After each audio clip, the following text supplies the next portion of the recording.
Hi everyone, and welcome to this brief tutorial on APA Formatting and Style Guide, as presented by OWL Purdue University. Let's take a look at what APA is. APA is the American Psychological Association citation style. It regulates the style or stylistics of writing. It regulates your in-text citation, and it provides guides for how to write your reference page and cite those sources that is so necessary when you're doing academic writing. Let's take a little look at what exactly the general format is for an academic essay. Your essay should include three major sections. You usually have a title page, which is the first page. Then you have the main body, which is where you're going to put your information and write your paragraphs. And the very last page is your reference page. Now, for our purposes in UMA EN 1150, Week 2 assignment, you wouldn't have this format. You will be using a worksheet. But as a general rule, this is how it will be set up. Center the title, references at the top. Now this is where we're going to take a little bit of time to take a look at the references. Notice that they're in order and that they're in a specific format. That is what APA means. It's a format. How do you give credit to where you got your information? Notice that you center the title, references at the top, but do not bold it. Double space your reference entries. Notice that each one is set apart from the other.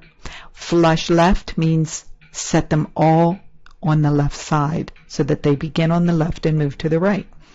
Order entries alphabetically by the author's last name or surname. Okay. References. Here's the basics. Invert your author's names. That means put the last name first, followed by the initials. As in this example, Smith, comma, JQ. Alphabetize reference lists. We already said that. Last name of the author of each work.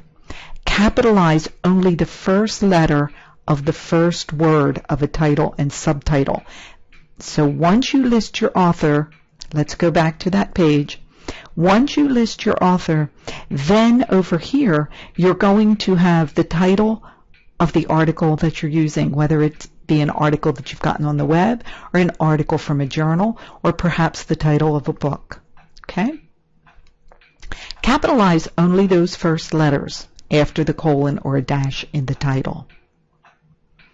Capitalize all major words in journal titles. So let's look at the example. If you were getting your article from the Journal of American Medicine, notice how each word, except for the little words in between, but the name, all of the major words in the journal title are capitalized. Now, if your title is rather long, for instance, let's take a look at this example, the Journal of East Indian Studies and Longitudinal Experiments. That's very, very long. Yes, you're still going to capitalize each of the major words, but you're going to put that in parentheses. Or not parentheses, I'm sorry, italicize it. Making the references list. APA is a complex system of citation. When compiling the reference list, the strategy below might be useful. Let's take a look at that. Identify the type of source. Are you using a book? Are you using a journal article? Maybe you're getting your information from a web page. Here's some examples. A blog post in which we have all four pieces that are necessary. Let's take a look. The name of the blog post is Freakonomics. Take a look what's in the parentheses. We have the date. Okay? That's going to be the year with a comma, your month, and then your day. Easy Pass is a lifesaver, literally. That's the title of the article itself in the blog. Freakonomics is the title of the blog itself. So the blog that you're writing or that you're getting your information from, the name of that needs to go first. Then the title of the article or the particular blog post in this case. You want to tell your reader that it is a blog post, and here is your URL, retrieved from and then paste in your URL. That lets the reader of your article, or lets the reader of your paper know where you got your information, okay? Because sometimes they want to go back and they want to learn more. So they would have all of the information and be able to go in and find that website and read. Here's an example where no author is identified in this online news article. Here is the title of the article: All 33 Chile miners freed in flawless rescue. That would be a headline or a title. Notice we do the date exactly the same way. Retrieved from, and there is your information. That's how you make a reference list. Let's go on. Now we're going to talk about referencing your citations in the text. That means inside of what you're writing. Now that's different from what we looked at where we're making our reference page, which was back here. Okay, that's your reference page. Those are things that we've looked at. Now we're going to talk about in-text citations, citing within the paragraphs that you've written. In-text citations help your reader locate the cited sources in your reference section. So as they're reading what you're writing, they can say, oh, okay, now I can go look on the reference list and find out where I can find more about this information. Whenever you use a source, provide in parentheses the author's name and the date of publication. And for quotations and close paraphrases, provide the author's name, the date of publication, and a page number. Let's look more closely at that. In-text citations. Formatting quotations. When quoting information, introduce the quotation with a signal phrase. In other words, make sure to include the author's name and year of publication. Let's look at how that goes. Here's an example. In your paper, you might say Caruth and give the year of where you got the information. Caruth has stated that a traumatic response frequently entails a delayed, controlled, repetitive appearance of hallucinations and other intrusive phenomenon. Notice the information in the quotes. Those are words taken directly from Caruth. You're also going to put the page number.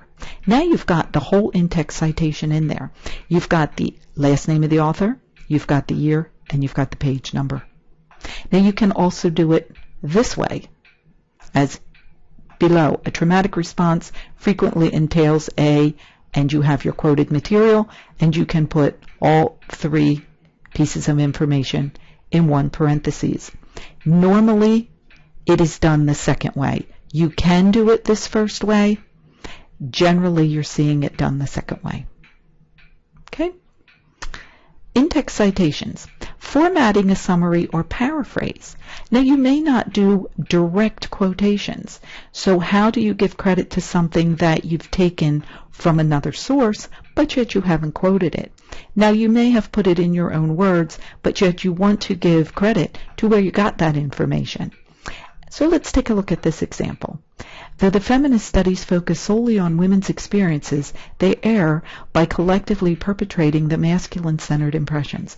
That's not a quote, but Russell is the one that first published it, so we want to give credit to that author, and here is the author's name and the date that it was published.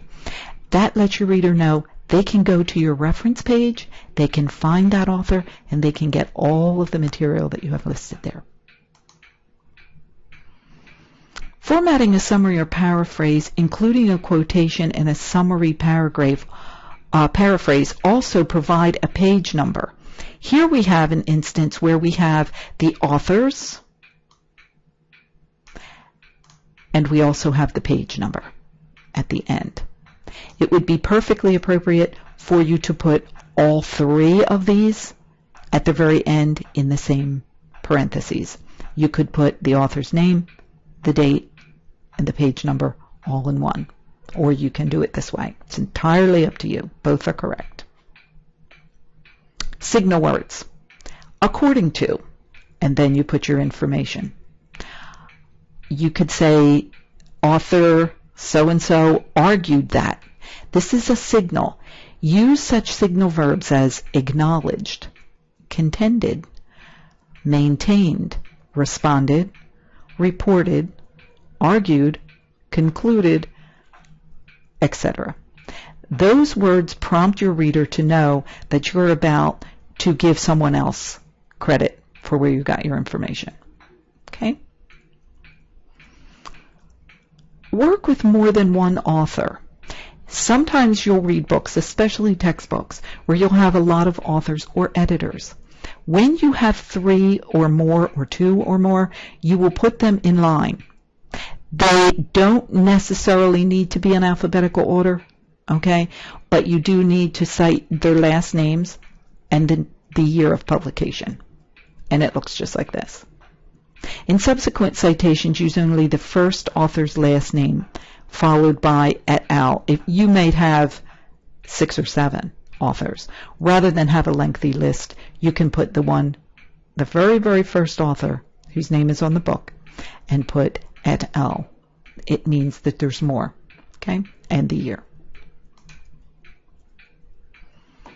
Unknown authors. When you don't know the author of a piece of work, use the source's full title in the signal phrase and cite the first word of the title followed by the year of the publication. In other words, here's your signal phrase. According to, and you're going to cite the text that you got it from, Indiana joins Federal Accountability System, 2008, then you go on to make your statement. Or you could put Indiana 2008.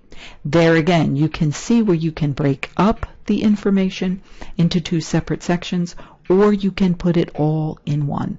I suggest putting it all in one. It's much, much easier to keep track of. Organizations.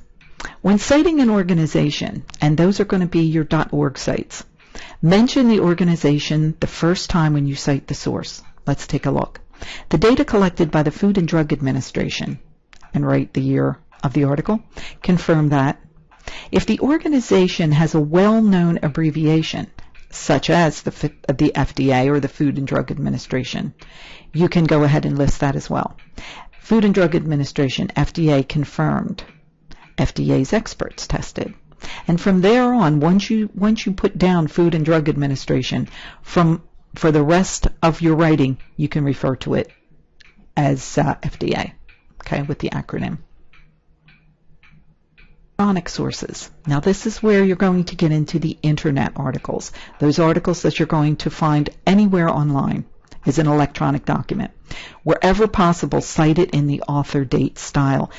I know a lot of times you're going to find articles that do not seem to have authors to them.